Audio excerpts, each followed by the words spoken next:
coming down here, and yep, she is pretty small, not much bigger than, I say, a cockatiel. And if anyone here thinks raptors are all large, it's not true. Some of them are very, very small, but she has the spirit of a large bird, and she's quite feisty.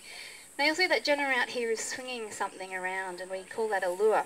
What it is a piece of leather attached to a string, and we've trained Rocket to chase that, because when she catches it, she gets a tasty treat. So we put a nice bit of mouse on the end there today, and she is very focused on that lure. Now out there in the wild, falcons hunt their prey down.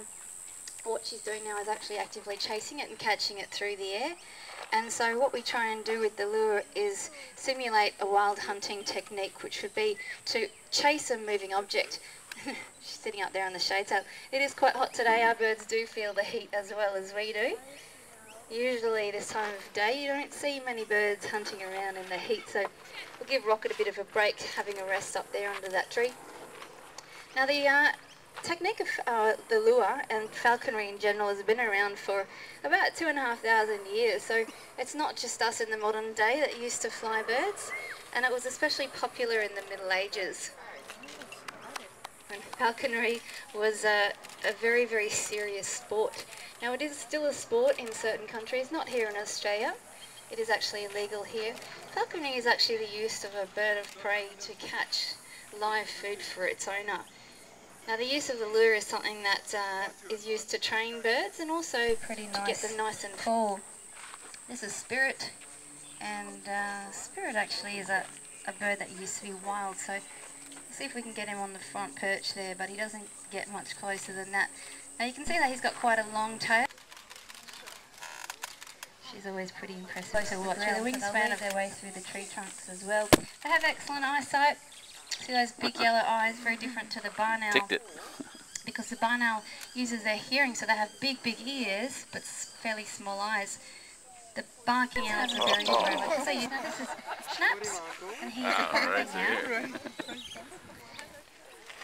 Now they do make a bark like a dog, although Schnaps, when he lands on the glove, makes a very different sound.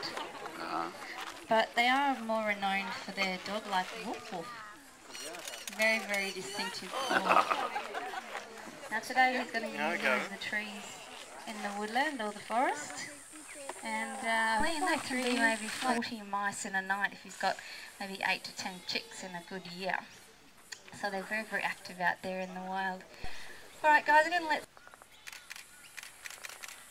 we go. And you guys who we just flew over, you probably didn't hear him at all. They actually have especially designed feathers on the end of their wings. Now they are very dependent on their food source, which is mice, and of course mice tend to go in plagues, so there's a lot of mice one year and not so many in the next year. So unfortunately during the good years they'll breed up, and during the bad years a lot of them will unfortunately not make it. Here in captivity they can live up to about 20 years or so. And as he flies over here today, I haven't noticed that he is pretty quiet.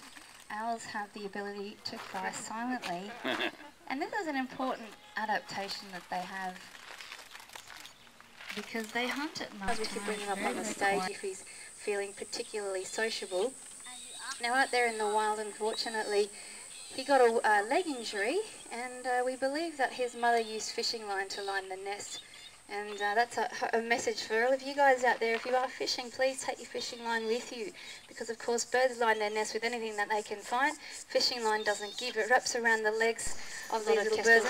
This is the Brahminy kite, and they're found around Australia's coastlines, from probably about northern New South Wales all the way around the top and down to mid-western Australia, so you won't find them down south. They are a very distinctive bird because they have that chestnut wings with the white chest and hair.